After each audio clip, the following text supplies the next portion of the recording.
হ্যাঁ, কি হয়েছে? এখনো পৌঁছাতে পারিনি? আপনি আর কিছুক্ষণ ওয়েট করুন।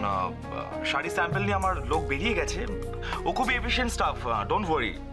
না না, ঠিক সময় মতো পৌঁছে যাবে। হ্যাঁ, আমি confident. Please. Okay okay okay, bye. কি হলো?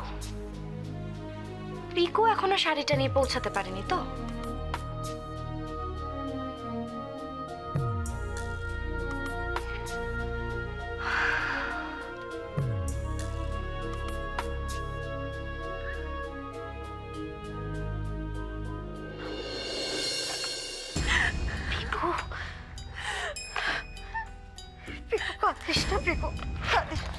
আমার কথাটা শোন পিকু, আমার কথাটা একটু বোঝার চেষ্টা কর। আমার বল না, কি বলার আছে তোমার আর?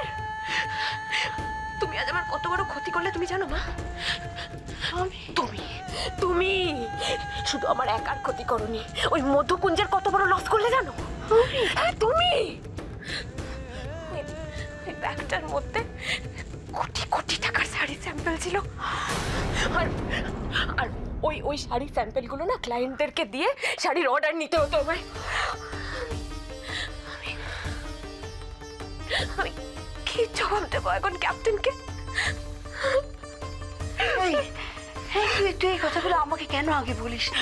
কেন বলিস নি? তুমি শাড়িগুলো নেওয়ার আগে একবার আমায় জিজ্ঞাসা করেছিলে? কেন কেন জিজ্ঞেস করতে যাবো? আরে আমি কষ্ট করে তোদের বড় করিনি, সবসময় সব কথা কেন তোকে জিজ্ঞাসা করে আমাকে করতে হবে বলতে পারি?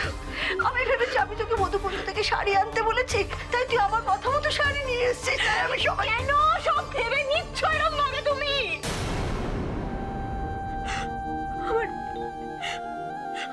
আমার চাকরিটা তো গেলই, আমার মান সম্মান সব সব চলে গেল মা। এতগুলো টাকার শাড়ি আমি আমি আমি ওদেরকে কি জবাব দেবো এখন? কি বলবো আমি? কি বলবো আমি এখন? কি বলবো আমি?